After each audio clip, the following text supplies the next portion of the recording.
differences rather than what we've got in common. If we strive for what we've got common inside us and find the common ground, we've got all the gifts, we've got all the strengths within us. Yeah. But it is about trying to find the common ground. So you're going to get involved in trying to get this going, making it happen? Yeah, from day one when I was taking the addresses down, the email addresses down for people. Introduce yourself and tell us what you do. I suppose I've been an anarchist since I was 10 years old, so I've been involved in various things like Occupy, Reclaim the Streets, Commoners, and the group called Commoners, which is an anarchist group on Facebook. Connect with elements within Extinction Rebellion. I know we don't have quite the same viewpoint, especially when it comes to talking to the police. That's hardcore anarchists don't believe in that at all. Filling the stations up with willing bodies, stupid tactic. But at least what it has done is brought people from all walks of life together to know that they can have a voice. And if their voice is a calm voice and they want to be all nice and polite in the street and have their tea party, then that's their right to take. But by the same token, if somebody chooses black bloc as a tactic, it's their right as well. Yeah. So recognising people who are your comrades don't always share the same views about what is an effective tactic and what isn't. So I'd advise everybody to please allow every tactic that people choose. Some people like cells down in the road, some people monkey wrench, some people set fire things, some people break windows. People will find their own voice within the movement, and one way isn't the only way. So you find your own way and respect other people's way. That's cool. From these 40 years in the movement, I've seen so much energy wasted over bickering because everyone wants them to have, oh no, but we were a police vote. Just let them be the black bloc. And you'll find that with the youth. They're angry. They see their future snatched away from them. They see that there's got no chance of getting a house or this or that or the other. So that they're disenfranchised. You have to speak to that voice, listen to it.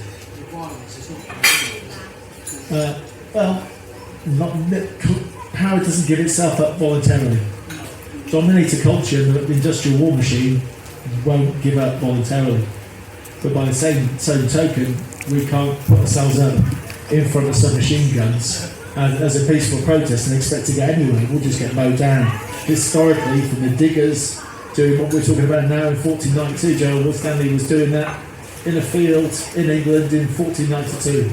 We all got together to grow seeds and descend on the troops and mowed them down. Every generation will have people speaking out, doing things. Here in Spain, in the 30s, the CNT was here and brought an egalitarian system into being. What's the general consensus of opinion of where we are really going? Is it hopeful or is it doom? Hopeful. Yeah. Good. People are getting on the same page. There was too many pages. And now everyone's sort of coming towards. Dee probably won't need it. No. I've got a loud voice, everyone can hear me. So it's just like everyone seems to be coming on the same page now. I feel so optimistic for our future, and I feel so optimistic for the children's future. It's just getting them through now. I believe we are moving towards freedom. I believe it's won. It's just appearing now, basically. I believe the common law will be the law. We just need to learn it now so we can actually apply it to our lives. We can't just expect it to transition because it's happened. We're going to have to reclaim what's ours out of the grasps of... But I believe they'll go as well. Those agencies will disappear as well. But when and how, I don't know. But I do feel very positively that it's happening and it's not going to be able to stop. There's no way it's going to stop. But this is what I find it difficult to keep thinking of the bad bits of it. I don't want to put my energy into the... Raise the vibration. Into the... Yeah. I know that's going to happen. Yeah, I feel that even if it does, I mean, every week it's like it's happening tomorrow, it's happening tomorrow, it's happening tomorrow. But while I'm thinking that, I'm hopeful.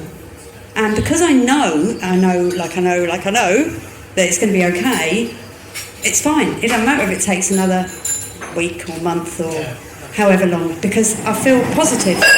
And I feel that the children have just got such an amazing world to go walk into. The one that we had ripped and stolen from us is going to be theirs, and it's amazing. But yeah, that's what I think. I feel that at the moment that everybody who's here now, this sort of age group, it's a multiple age group here, are really taking this really away. The biggest problem is that the younger generation are just not interested. They know what's going on. Our kids won't be vaccinated, and they've been the same all the way along, but they're not interested in taking part in anything. And that's what I find a little bit concerning. I just think that brainwashing thing has got through to them somehow, without them watching television, you know. I think there's a big clean-up operation, and we have to be the guardians, because I think particularly the elders of us, we actually did have a taste of some sort of freedom. You know, before mobile phones, before computers, where we had to walk to our mates and ask them out to play, and didn't live in a virtual world. So it's our responsibility now to help the children, and this is what I mean. If we can get this, other ways to be, you have to show them there's other models that exist outside the one that they're being pushed into. Like, this is the train track, get on the train, get in debt with a student loan, scramble for a job. They're just being pushed down a track. yeah. Now, all I can say to previous generations is like, well, this is how we done it. We did this when we weren't happy. This is how we personified it. You'll personify it in your own ways. Yeah. And let them find their own, and they are.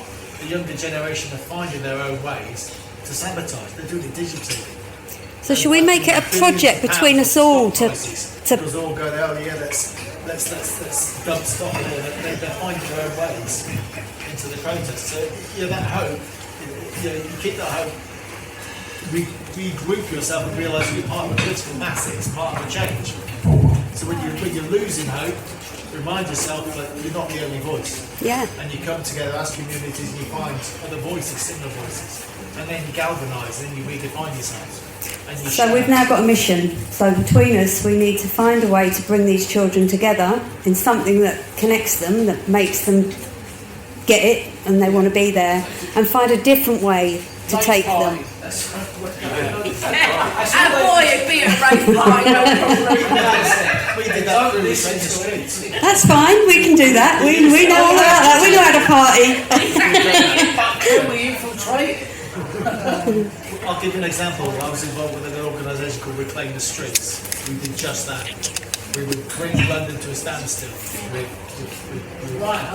and we would basically have a party. Do you remember Reclaim the Streets? This is at the start of the COVID. No, this was in the 90s. So that's in the 90s, surely. Recently Reclaim the Streets. Yeah. We closed down the Angel Islington for a whole day with a sound system. Closed down all kinds of roads. Because it was against road protests, it was against altogether, which you can see where we're going with oil and war and how the two things were connected. And that did bring a load of people to the noise because they were just going for a party.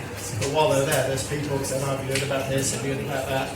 And they saw other networks. So the whole rave generation were radicalised quite well by having a street party, having a in the streets. And we did the same with when we were doing the Stop the War. We had a samba band. And when there's music and people dancing, when people have that exuberant joy, that's what people want to That's when we connect. And when that is exuberant joy, it's people banging like in all the upper horizons, and the people come around in the streets and they bang their pots and pans. Because everyone's got a pot, everyone's got a pan, and that's how it's expressed in Barcelona, and that's how it's expressed in Madrid, and the other cities around Spain. Well, it's the people coming out on the streets and going, no, sod this kind of, So Malaga, here we come. banging the pots and pans is a radical act that goes back to the hundreds of years that we all do. People get on this take to the streets. Is that if there's exuberant joy, people will want to take towards it because they connect with it. If there's a lot of invickery, people walk away from it. That's the danger with groups. Is to kind of, That's where the government use that. yeah, they send people Stay out there into. with your pots and pans. The nurses, the doctors, pots and pans, make the nurse 8 o'clock every morning. Government use it. Mickey wants to talk. Trying to use every tactic. You can get in. They've sent it to work in grassroots organisations.